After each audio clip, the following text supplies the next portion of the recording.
Morning students. Last class we discussed electric flux, that is Gauss law, application of Gauss law that we completed, and the final application of Gauss law is the electric field intensity due to spherical shell. In spherical shell we discussed three different cases. One is point is considered outside the spherical shell.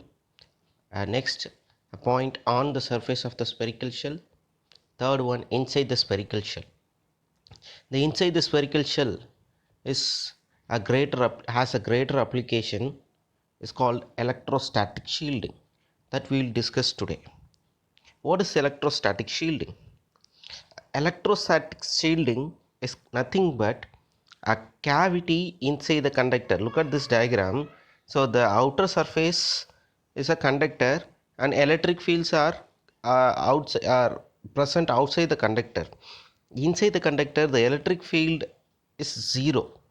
This is called electrostatic shielding. Consider a cavity. The conductor, as in this figure, whatever the charges at the surface and whatever the electrical disturbance outside, the electric field inside the cavity is zero.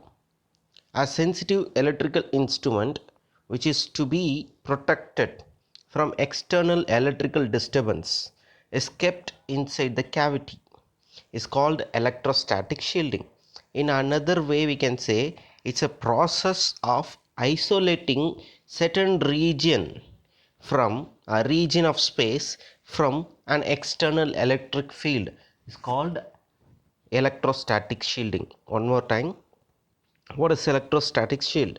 It's a process of isolating certain region of space from the external electrical field or external disturbance. It's called as electrostatic shielding.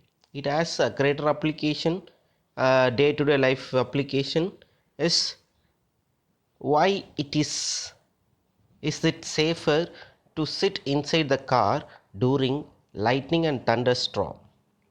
Usually we should not stand under the tree during the lightning.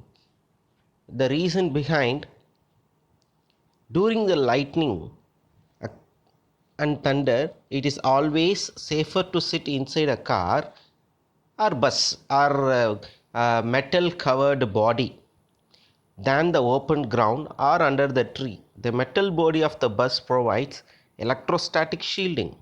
Hence, the electric field inside the bus or car is zero. During lightning, the charges flows through the metal body of the conductor and to the ground with no effect on the person inside the bus. So when you stand under the tree, you'll get a huge electric shock during thunder and lightning. But if you sit inside the bus or car, you won't get such a huge electrical shock. The reason behind it is the charges are flows through the metal body of the car and goes to the ground. So it is based on the principle of the electric field inside the conductor is zero or inside the cavity is zero. That is the basic principle behind this application. So what is electrostatic shielding is the 2 mark question, and what is why is it safer to sit inside a car during thunder and lightning? That is another 2 mark question. The next topic is electrostatic induction. See, what is electrostatic induction? Charging without actual contact is called electrostatic induction. Without contact to the metal body, if you produce a charge on a metal surface, then it is called as induction. It is explained in this diagram. Look at the diagram A. We brought a rod with a negative charge to the isolated or insulated spherical ball, in which the charges are separated.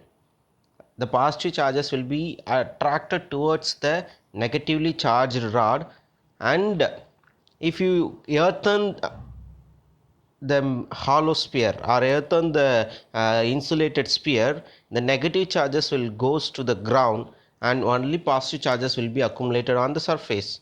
When you remove the metal negatively charged rod, the positive charges will be distributed on the surface.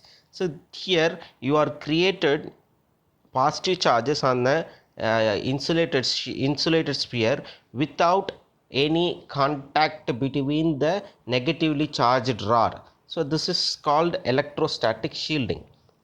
Now the next, dielectrics and insulators. We all know what is insulators. The basic conductors materials are classified: conductor, insulator, and semiconductors. The conductors which allows the electricity is called conductor.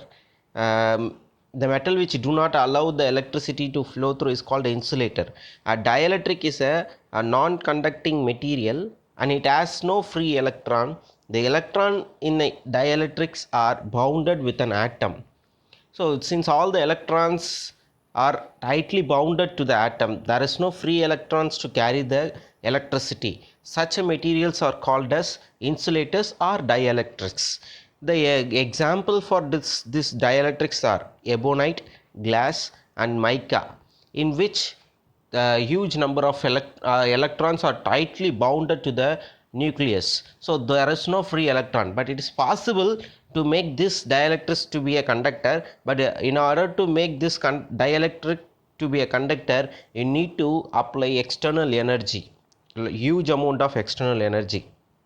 Then the dielectrics are made up of the dielectrics are classified into two types. One is polar molecule and non-polar molecule. What is non-polar molecule? A non-polar molecule is one in which the center of positive and the negative charges coincide. As a result, it has no permanent dipole moment.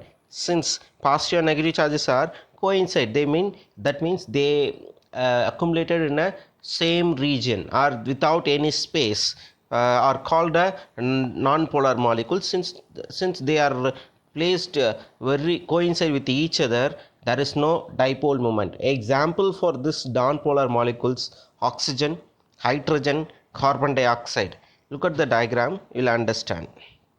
In this diagram, see in the circle, inside the circle, the positive and negative charges are coincide with each other. They are not separated. Once they separated, we can say that they have a permanent dipole moment. They do not separated, and they do not have a dipole moment. So it's an example for non-polar molecules.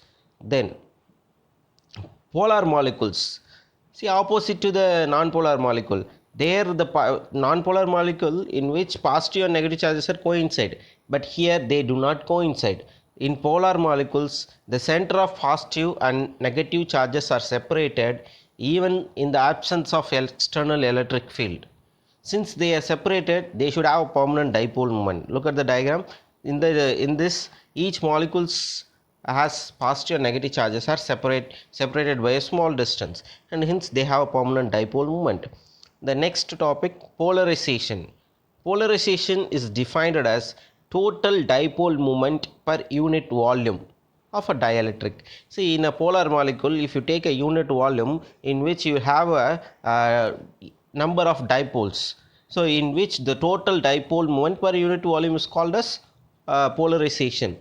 Here the equation for polarization is P vector is equal to psi E external, that means external electric field, where psi is called as polarization.